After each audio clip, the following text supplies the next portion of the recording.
I was talking to a professor from Berkeley one time. I was sitting on the airplane next to a professor from Berkeley University. I said, tell me, sir, how did the universe get here?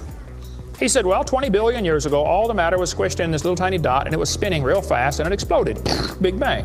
And pieces flew off and became the galaxies and the sun, the moon, the stars, and finally, people. Here we are. So I asked this professor if I could ask him some questions about the Big Bang. He said, sure, what would you like to know? I said, well, sir, you told me 20 billion years ago, all the matter in the universe was squished in this little tiny dot, and it was spinning faster and faster and exploded. I said, where did all this matter come from? He said, well, we don't know that for sure. I said, okay, now, sir, hold it. If I told you that I believe about 6,000 years ago God created the heaven and the earth, like the Bible teaches, you're going to say, and where did God come from? And I don't know. But you said 20 billion years ago there was a Big Bang, and you don't know where the dirt came from. So basically, I believe in the beginning God, and you believe in the beginning dirt.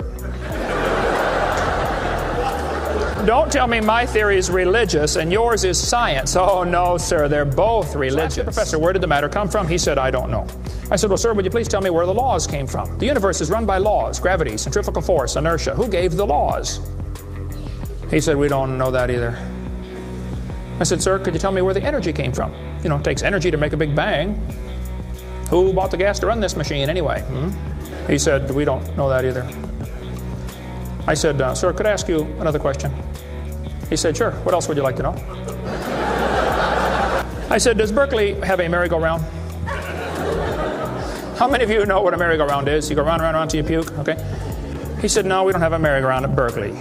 I said, you ought to get one. You could learn some good science on a merry-go-round. If you put some fourth graders on a merry-go-round, I like using fourth graders because they're tough and they're expendable.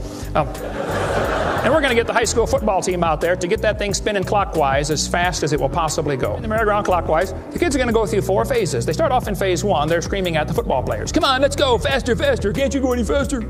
You get up around 30 miles an hour. The kids enter phase 2, where they stop screaming. They just quietly concentrate on trying to hang on for dear life. You get up around 60 miles an hour. The kids enter phase 3, where they start screaming again. But now they're screaming, stop, stop, please, slow down. Don't stop, though. Keep going faster and faster. When you get to about 100 miles an hour, you should enter phase 4.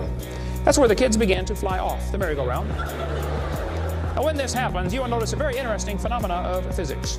If the merry-go-round is going clockwise, when the kid flies off, the kid will be spinning clockwise until he encounters resistance, like a tree or telephone pole.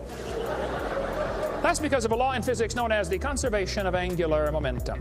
You see, if a spinning object breaks apart in a frictionless environment, the fragments will all spin the same direction.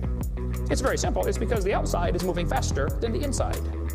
And so it keeps the same direction of spin. The professor said, yes, I understand about the conservation of angular momentum. I said, well, good. I'd like to ask you a question then, sir. If the whole universe began as a swirling dot, like you said, why do 2 planets spin backwards? He said, that's interesting.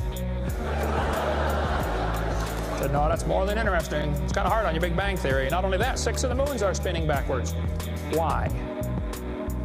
He said, I don't know. Why do you think they're going backwards? I was hoping he was going to ask that.